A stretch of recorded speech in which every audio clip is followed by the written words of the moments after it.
Assalamualaikum warahmatullahi wabarakatuh. Saya Yusuf Daeng. Kemarin dalam pelatihan PKPA, calon-calon pengacara, ada peserta yang terlontar bertanya, apa pengalaman Bapak sebagai seorang lawyer? Tentu jawaban saya berbeda zaman, berbeda aturan, tentu berbeda style. Yang pertama, saya katakan bahwa saya dulu seleksinya berbeda dengan hari ini. Dulu penyelenggara seleksi itu di bawah Mahkamah Agung. Kita syarat hanya sarjana hukum, ada KTP Indonesia, kelakuan baik, bayar 200.000 kalau tak salah waktu itu.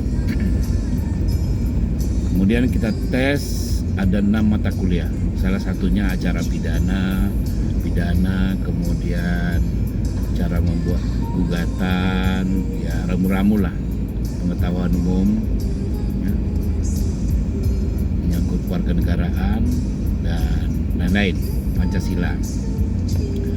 Kemudian kita dinyatakan lulus sekaligus atau sebahagian. Misalnya tercecer dari 6 mata kuliah itu, ujian tadi ada 2, bayar lagi, tes lagi, kemudian dinyatakan lulus. Tesnya itu di Pengadilan Tinggi Pekanbaru, di Jalan Sudirman. Singkatnya, kemudian lulus, dilantik, bayar lagi. Jadi kita hanya bermodalkan 500.000 sudah jadi lawyer tahun 96 waktu itu. Kemudian kita dilantik. Setelah dilantik, ada perbedaan antara advokat dengan pengacara. Kalau pengacara diangkat melalui pengadilan tinggi, dilantik oleh pengadilan tinggi, disumpah oleh pengadilan tinggi, penyumpahan juga di pengadilan tinggi. Perbedaannya advokat dengan pengacara, pengacara diberi kewenangan oleh undang-undang atau peraturan 3 pengadilan tinggi, 3 pengadilan negeri. Misalnya Pekanbaru, ambil Inhil atau Rohil, salah satu. Kemudian bagaimana pengadilan agama? Pengadilan agama keluar lagi 1 izin praktek di pengadilan agama yang dikeluarkan oleh Pengadilan Tinggi Agama di Pekanbaru atau Riau. Nah, ini dinamikanya. Waktu itu organisasi hanya sebatas organisasi saja. Ya, organisasi dalam waktu itu adalah AAI, ya, dan lain-lain. Itu pun pembentukan AAI waktu itu adalah saya sekretaris umum terpilih, dan pimpinan sidang AAI waktu itu saya terpilih Samdaeng Rani sebagai ketua.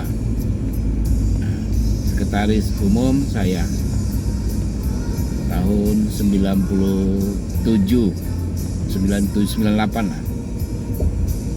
Sebelumnya adalah Pak Yahmin, senior kita. Nah, inilah perbedaan dari terbentuknya sebagai seorang lawyer. Timbul pertanyaan lagi, bagaimana waktu itu dengan hari ini? Saya katakan perbedaan iklim, sumber daya manusia, berbagai kasus. Sumber daya manusia dulu kita hanya rata-rata SH semua. Tidak ada yang master, tidak ada yang doktor. Kemudian lawyer waktu itu tidak banyak seperti hari ini.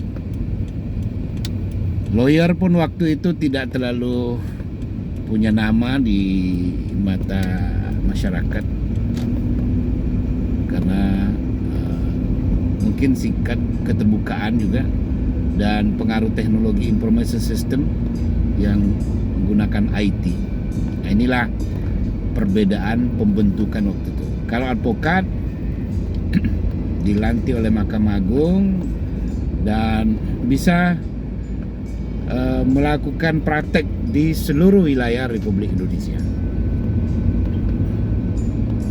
Ini pengalaman pembentukan sebagai lawyer. Kemudian saya ambil Inhil, Pekanbaru, dan Bengkalis. Bengkalis waktu itu meliputi wilayah Rohil, wilayah Bengkalisnya sendiri, Siak, Selat Panjang, Bagan Siapi-api. Nah, ini ada 4 kabupaten. Kalau kita bersidang di Bagan, itu ada sidang numpang, hakim yang datang. Kemudian sidang di Taluk Kuantan juga menumpang juga hakim yang datang. Selat Panjang juga. Jadi memang transportasi juga waktu itu terbatas. Yang hanya ada waktu itu Bengkalis. Lain itu hakimnya yang Raon. Kemudian Taluk Kuantan juga hakimnya dari Rengat. Nah, inilah dinamika waktu itu. Ini sekilas perjalanan sebagai lawyer dan menjadi pengalaman yang indah lah.